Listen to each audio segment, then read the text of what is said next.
नमस्ते दोस्तों, मैं डॉक्टर चिंतन डामोर आप सबका बहुत बहुत स्वागत करता हूँ अपने यूट्यूब चैनल पर। आज की इस वीडियो में हम कुंभ राशि के वार्षिक राशिफल 2025 की चर्चा करेंगे। वार्षिक राशिफल शुरू करने से पहले इस साल की गोचर ग्रह स्थिति को देख लेते हैं। गुरु, शनि, राहु और केतु, यही चार ग्रह एक राशि में सबसे ज़्यादा वर्ष पर्यंत गोचर में रहते हैं और हम सबको प्रभावित भी करते हैं। बृहस्पति यहाँ पर 14 मई तक आपके चतुर्थ भाव में गोचर में रहेंगे। फिर ये 14 मई को आपके पंचम भाव में चले जाएंगे और 18 अक्टूबर तक आपके पंचम भाव में रहेंगे। फिर ये आपके छठे भाव में चले जाएंगे और 5 दिसंबर को फिर से आपके पंचम भाव में गोचर करेंगे। शनि 29 मार्च तक आपके पहले भाव में गोचर करेंगे। शनि की 7.5 यहाँ पर रहेगी। उसके बाद 29 मार्च को ये आपके दूसरे भाव में चले जाएंगे और शनि की 7.5 का अंतिम चरण आप पर शुरू हो जाएगा और वर्ष के अंत तक शनि मीन राशि में ही आपके दूसरे भाव में गोचर में रहेंगे। 18 मई तक राहु आपके दूसरे भाव में गोचर में रहेंगे। 18 मई को राहु आपके पहले भाव में चले जाएंगे और केतु आपके सप्तम भाव में गोचर में रहेंगे। बृहस्पति यहाँ पर धनेश और लाभेश होकर के 14 मई तक आपके चतुर्थ भाव में गोचर में रहेंगे। तो इस समय घर परिवार में मांगलिक कार्य हो सकते हैं, पारिवारिक सुखों में वृद्धि होगी। इस समय बृहस्पति की सप्तम दृष्टि आपके दसम भाव पर रहेगी, तो करियर में भी राहत देखने को यहाँ पे मिलेगी।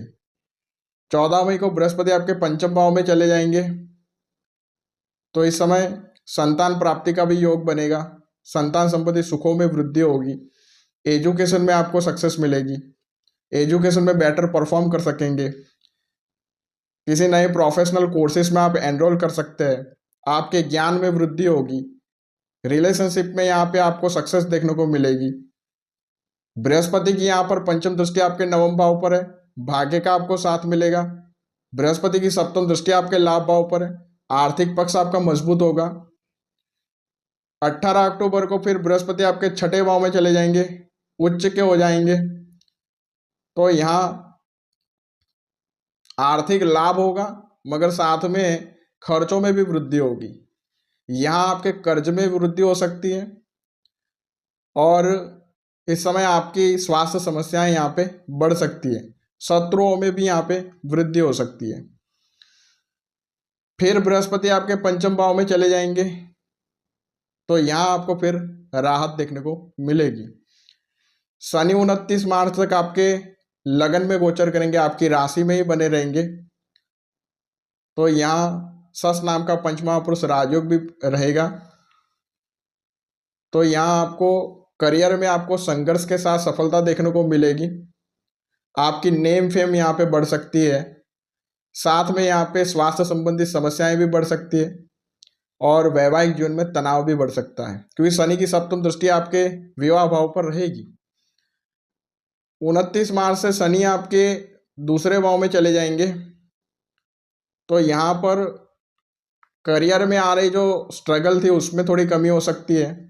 आपके स्वास्थ्य में सुधार होगा और इस समय धन की हानि हो सकती है और पारिवारिक चिंताओं में यहाँ पे वृद्धि भी हो सकती है। 18 मई तक राहु आपके द्वितीय भाव में बने रहेंगे, तो इस समय धन का अत्यधिक व्यय होगा, आकस्मिक खर्चे हो सकते हैं और इस समय धन की बचत करने में आपको कठिनाइयों का सामना करना पड़ सकता है। इस समय किसी को पैसा उधार देने से भी आपको बचना चाहिए। धन के लेन देन में आपको सतर्कता रखनी है और इस समय आपकी वाणी उग्र हो सकती है, तो आपको संभल कर चलने की ज़रूरत है। 18 मई को राहु आपके लगन में आपकी राशि में चले जाएंगे, तो मानसिक तनाव यहाँ पे बढ़ेगा। वैवाहिक जीवन में भी तनाव बढ़ेगा। जीवन साथी से यहाँ मनमुटाव भी हो सकता है। 18 मई को केतु भी आपके सप्तम भाव में चले जाएंगे, तो मैरिड लाइफ के लिए तो यहाँ पे समय प्रतिकूल रहेगा और इस समय काम कारोबार में अचानक घाटा भी हो सकता है। काम कारोबार में रुकावटें यहाँ पे बढ़ सकती है। अब इस साल का महत्वपूर्ण टाइम पीरियड भी देख लेते हैं आपके लिए। तो इस साल जनवरी से मई शुक्र आपके दूसरे भाव में उच्च के रहेंगे, चतुर्थेश और भाग्येश होकर के, योग कारक होकर के। तो यहाँ पे अचल संपत्ति का आपको लाभ हो सकता है और धन लाभ भी यहाँ पे हो सकता है। जुलाई में शुक्र आपके चौथे भाव में स्वराशि करेंगे, मालव्य नाम का पंचमहापुरुष राजयोग यहाँ पे बन जाएगा और यहाँ पे घर परिवार में मांगलिक कार्य हो सकते हैं, पारिवारिक सुखों में वृद्धि होगी, भूमि भवन वाहन का आपको सुख प्राप्त होगा और भाग्य का आपको जबरदस्त साथ मिलेगा। अगस्त में सूर्य आपके सप्तमेश होकर के सप्तम भाव में स्वराशि के हो जाएंगे। आपके लिए फिलहाल तो अकारक है, मगर अपने ही घर में यहाँ पे सप्तम भाव में स्वराशि के रहेंगे तो आपके लिए मैरिड लाइफ के लिए अच्छा है, जीवन साथी का आपको सहयोग मिलेगा, व्यापार का यहाँ पे विस्तार भी होगा और आपके मान सम्मान में भी वृद्धि होगी। अब इस साल का डिफिकल्ट पीरियड भी देख लेते हैं। तो यहाँ मंगल जनवरी से जून तक आपके पंचम और छठे भाव में गोचर करेंगे, ज़्यादातर छठे भाव में गोचर उनका रहेगा।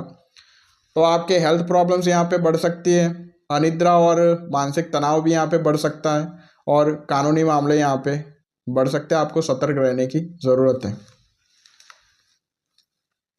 इसके बाद अक्टूबर में शुक्र आपके 8वें भाव में नीच के हो जाएंगे, तो यहाँ पर भाग्य में रुकावटें बढ़ेगी, पारिवारिक सुखों में कमी होगी, भौतिक सुखों में कमी हो सकती है और हेल्थ प्रॉब्लम्स यहाँ पे बढ़ सकती है।